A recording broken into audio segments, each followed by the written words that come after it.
有请男主人公君君，25岁，来自天津无业；女主人公贝贝，24岁，来自山东，是一名学生。来，有请两位。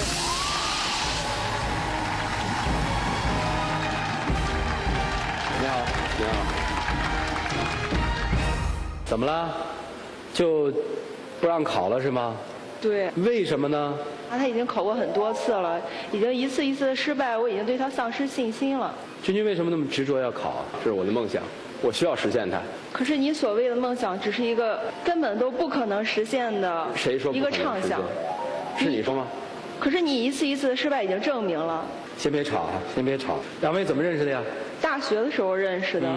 他那个时候在学校里边还挺出名的，因为他弹吉他弹得特别好，然后唱歌唱得也挺好的，就是有那种演出呀、晚会呀，反正都会叫他去，然后只要有他的演出活动之类的，我都会去参加。然后校园歌手。对，校园歌手，像校园明星似的。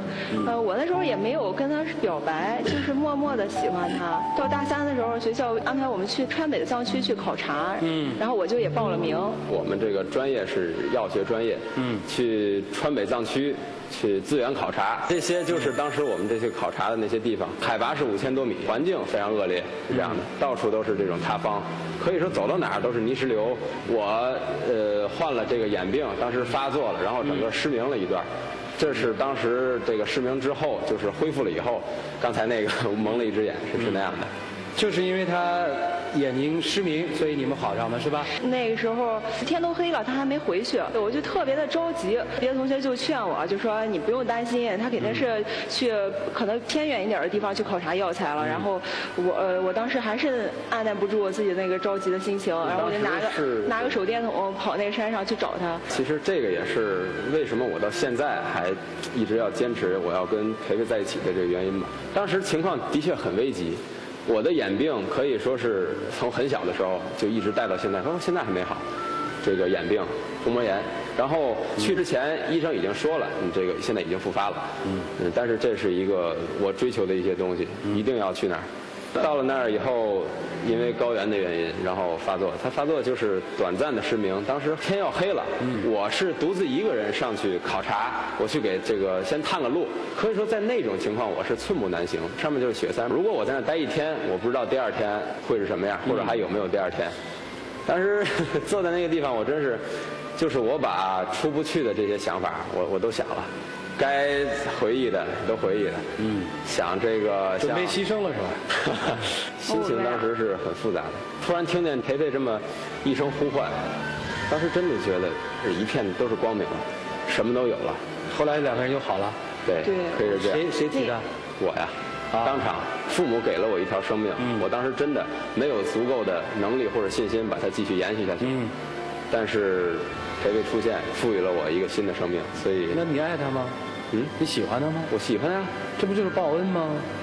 不可以放在一块儿吗？好了，之后我看那个片子里介绍你等于大学毕业有出国的机会是吧？我当时收到了那个美国佛罗里达大学的录取通知书，收到那个通知书的时候，真的是又喜又忧。我既不想放弃这么好的学习深造的机会，我也不想和他两地分隔，特别的为难。其实我内心还是特别希望他能够挽留我，我想知道我在他心目中有多么的重要。我可以说是斗争了很久，我要挽留你，我不能影响你；我要挽留你，不能影响你。最后我还是要挽留他。他就去找我，就跟我说：“你不要走了，你留下来吧。”我当时就既感动又惊喜，说着说着他自己就哭了。我就毅然选择把那个录取通知书撕掉了。您说有报恩的心态，他赋予了我一次生命，但是我也真的非常喜欢他，很爱他。然后后边我挽留他，他真的可以为我留下来。那我有什么理由我还能做别的呢？说得好啊。那为什么非要考 MBA 呢？这是我必须做的一个事情，这关乎我以后我的规划、我的梦想、我的发展。我是男人，我必须要做这些事情。明白了，就跟你一定要入川藏一样嘛。对，我明明有眼疾，我死了我也得去，可是死亡来临的时候我害怕。他就总是这样。你为什么不支持他？然后考 GRE 考托福，然后那时候我鼓励他，我相信他，结果呢成绩不理想，一次一次的失败已经让我对他的希望消磨殆尽了，我已经没法再，我没有什么理由支持我让我继续相信他。事实证明，他就是学习能力不如工作能力。他本来那工作的1年，业绩已经相当不错，领导也对他非常重视。如果他继续做下去的话，他肯定比现在要混得好。我的人生，我对他负责，我肯定会想很多东西。凭什么你一句话你就说我不适合做？我的生活是我不是一句话，我是有根据的。如果要不是前期这点根据，我认为你如果就这么定论我的话，那你就放弃我好了。我本来就是这么一个人，我需要这些东西来证明我自己。1次证明不了，2次证明不了，但他至少证明我有这个恒心。何必你要说啊，我就不适合做这工作？到现在为止，我的父母他们都不能这么说我，凭什么你这么说我？就是因为你父母太溺爱你了。太溺爱我，你知道我父母平时多忙吗？很多的时候他们管不了我，所以我有1半时间都是我的姑姑把我养大的。但是我从他们身上得到的。你是不是太自私了？你知道我放弃出国的机会，对我意味着什么吗？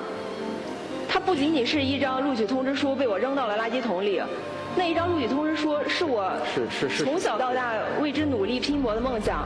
我之所以相信你，那些我很感动。不是，其实你两位别吵，我就没搞清楚他为什么就不能考嘛。我们俩都快要到结婚的年龄了，但是任何一点基础都没有。我马上研究生就快毕业了，我想能够在北京安定下来，有一个稳定的工作，然后2个人踏踏实实的过日子。我一直脚踏实地，一步一步的往前走，可是他却像是在飘。什么叫我在飘啊？我所有的东西都是我要脚踏实地我做的事情。你有脚踏实地吗？你说的你所谓的努力，你10分也就是付出了7分。就算是世俗一点说，房子你打算怎么办？如果你真的要房子的话，凭我的家境，你不用愁这个。我最瞧不起你这种那个啃老族了。不是，什么叫啃？你要房子对吗？然后我要的不是我要的不是一个写着我名字的房产证，我想要的是和你一笔一划的在房产证上写下我们的名字。我要的是这个过程，不是结果，你懂吗？我要是为了房子，为了车，好吧。我要这样物质的话，我还不如回我的山东老家。这样，咱这么说，我现在放弃所有的，我跟着你平平淡淡的找工作，你找什么工作，我做你的跟班，咱们就这么做下去吧。你满意吗？我不是想让你做我的跟班，我想让你也有自己的事业。谁的支持我都可以不要，最需要你的支持，但你没有给我。我的压力这么大，我在这儿可以做了。你能弄清楚他现在对你的抱怨在哪部分吗？他嫌我不够靠谱，觉得我不给力。结果开始我说我要考，然后他说行你考吧，然后我没考上，仅此。然后我还要考，不靠谱。你是觉得他现在读书不够用功吗？不是，他不适合走那条道路，但是他非要撞到南墙不回头。怕我头破血流啊！我在山上我死了我都不怕，真的。你赋予我第2次生命，我真的很感激你，但是很不好意思，如果你还想再把它夺走的话，这样相当于夺走，我不允许。我现在毕业要工作了，他要去读书，难道让我去养着你吗？你需要我养你吗？目前。我不需要你去养我，但是我希望我们俩一起去赚钱，一起去为我们将来打下一个基础。就听明白了，接下来让老师们问吧，来一起真心丘比特问卷。总结一下，3个不等于。第一个不等于是感。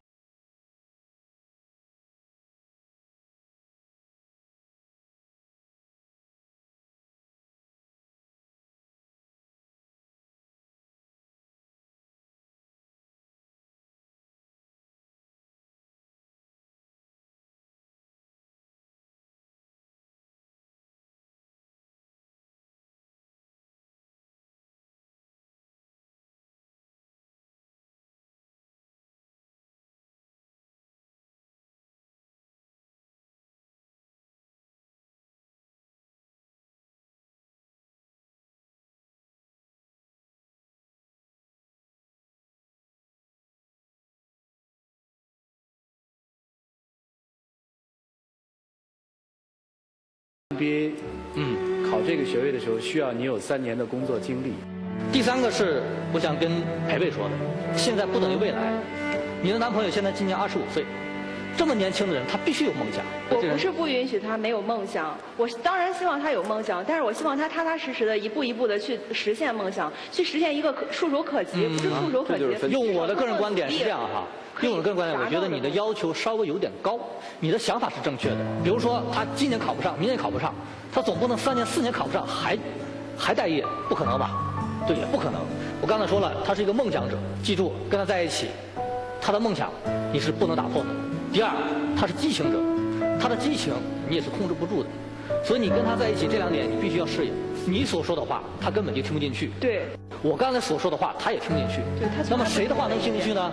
只有他自己疼了、痒了、难受了，他才知道该怎么走。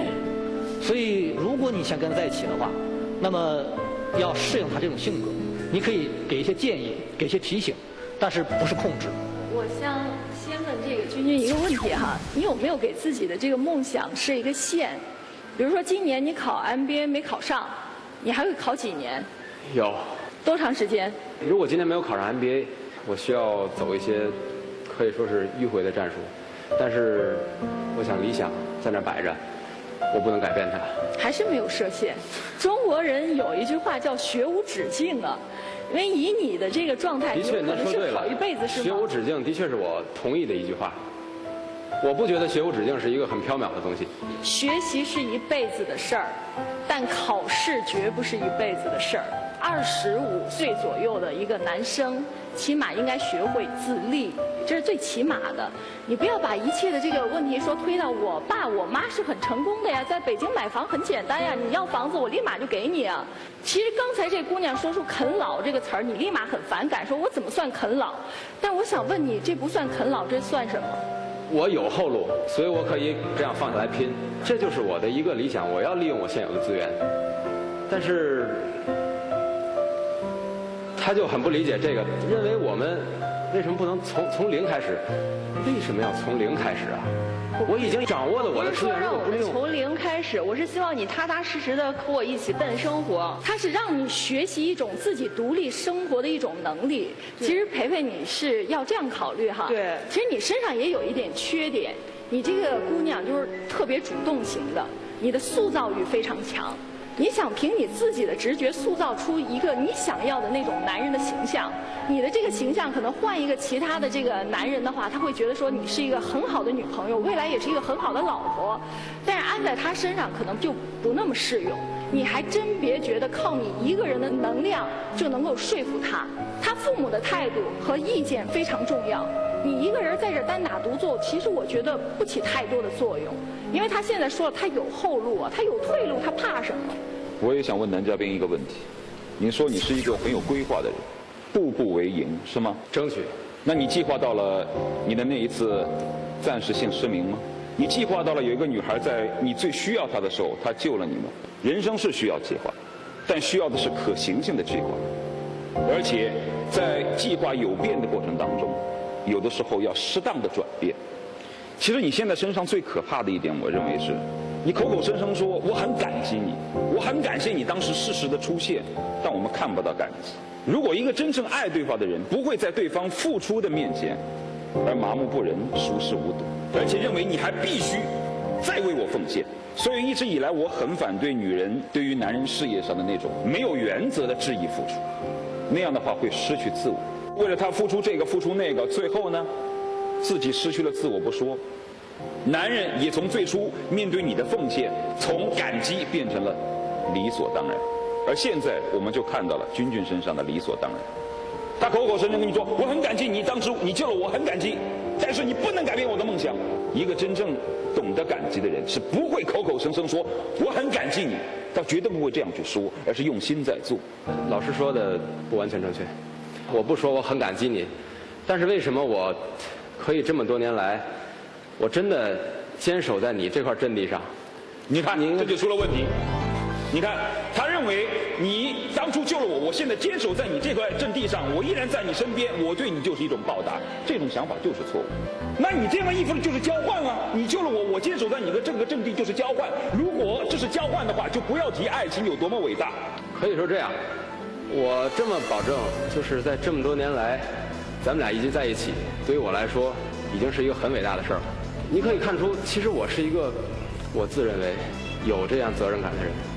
我没有看到你的。君君，如果培培在当初救你的时候，他在想，我救了你，将来你会怎么对我？但凡是他有这么一点迟疑，你就不可能有今天。所以他当初是义无反顾的去救你，因为他爱你。他没有去想到这是一种交换，或者我付出这些之后，我能得到的回报是什么？这才叫爱情。而你处处都是在交换。我想对女嘉宾说的是，于老师说的不错，你很有控制欲望。驾驭一个男人或者让他接受你的意见，最先要做的就是让他放下防备，他才有可能听得见你的话，让他能够更多的从内心上面导向你。在他的计划当中应该有你，而在我们的所看到的过程当中，君君的计划当中只有他自己，没有你，这是你最失败的。另外，今天君君有一句话必须要向培培要道歉，你那句话很伤人。你记得你说了一句什么伤人的话吗？那你可以放弃我啊！你这句话很伤人心，你知道？搞了半天我救你还白救了。郑楠说的对，很多时候我想自己想太多了。但是今天，不管你会给我什么决定，我想说的就是，我不是在报答你，我是真的爱你，真的想要咱们一块儿走完这一生。啊，刚才的话对不起。听听亲友们的意见吧。踏浪，旁观者清。我是君君的姑姑，好多事情吧我都没听到过。今天吧，我特别感谢培培这个姑娘，真是个好姑娘。君君去四川去考察的时候吧，她遇到这种情况吧，这我们家人都是不知道的。君君这个眼睛吧，是自小就是时轻时重，一直伴随他这么多年。从上小学，我来给他写作业，他自己口述，就是因为眼睛嘛，老师不让他写，就说是为什么不管他？他父母不是不管，他妈妈是个外科医生，经常是全国跑南跑北会诊。他的爸爸呢是大学教授啊，不是说不管孩子，他就顾不上孩子。现在慢慢他长大了，他有自己的想法。他给培培交往细节我们也不太知道，好多人就说给你儿子找个对象吧，人家自我推荐自己的姑娘都很优秀，但是吧，君君嘛他都不谈。现在吧，我才感觉到他心里一直有的就是培培。我总觉得吧，这两个孩子走到一起，我真是从我这个当姑姑的，我很高兴。那您觉得两个应该走在一起的孩子，他们发生意见冲突的时候，而且是这么大的冲突，您觉得他们应该怎么办？但是培培，我总觉得培培啊，你是80后、90后这个年代的孩子，你对君君有些要求，我感觉到好像是有点，就像我这个年代。你们现在不能说是就是两个人过一个安稳的日子，有一份固定的工作，你好像就挺满足，觉得好像心里就踏实。你这一点吧，你把君君放开一些。他今年才25岁，他有他的想法，有他的目标，他自己碰了鼻子挨了疼，他自己会总结的。你非给他定性，你就不能怎么着，就不能怎么着，他绝对不甘心。行，他是这么一种个性。好，谢谢姑姑啊。其实我们把很多事情放在这儿去讨论它的意义或者讨论价值的时候，你可能才会发现生活里面有一些东西是比较真的东西，有些东西很虚。说白了，所谓的考察不就是大学的一个社会实践吗？明明知道自己眼睛有病，那个地方不能去，还是学医的，还非要去，假英雄情节吗？不聪明吗？你看我这个外人，我就这么看。你想一想，在考学的这个问题上面，是不是有一些太用强？因为太用强实际很累，有的时候不是说考还是不考那么简单。那我相信他一定有一些不安的东西在他的内心，所以他才会这样。那你能不能把他的不安给他打破？那是什么？你们应该最清楚，你们自己想吧，然后自己做表白，不要都抱着每个人来的时候的那种固执的态度，可能对你们之间的情感会有促进。来，让我们一起进入黄金60秒。首先，我想吹一个口琴，吹一个当时在藏区给你吹的歌。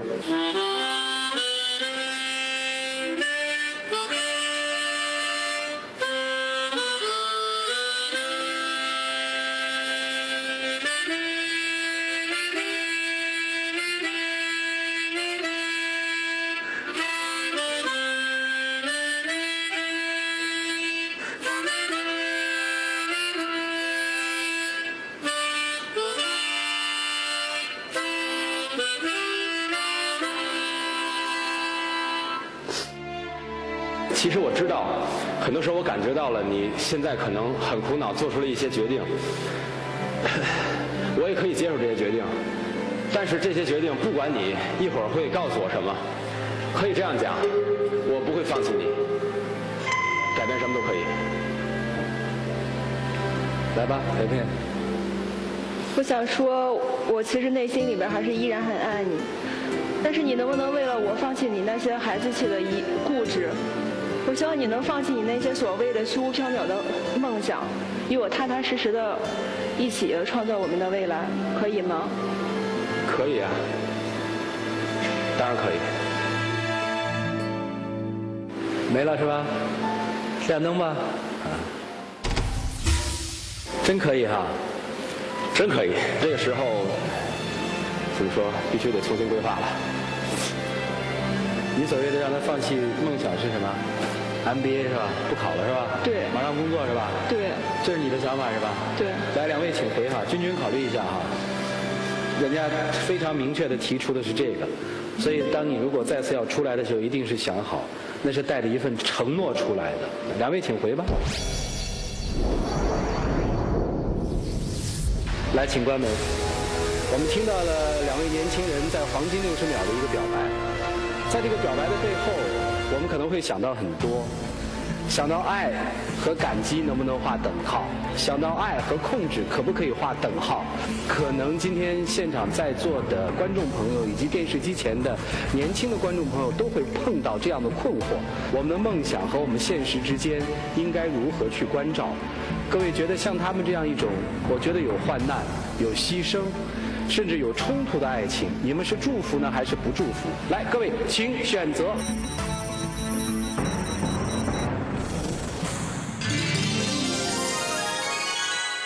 好，现场有45.45%的观众觉得他们应该分开，你们可能觉得有一些矛盾是不可调和的。那么君君面对培培对他提出的这个要求，会做出一个承诺吗？我们看看他们自己的选择是什么。一起来数5个数，来，5、4、3、2、1，请开门。5、4、3、2、1，请开门。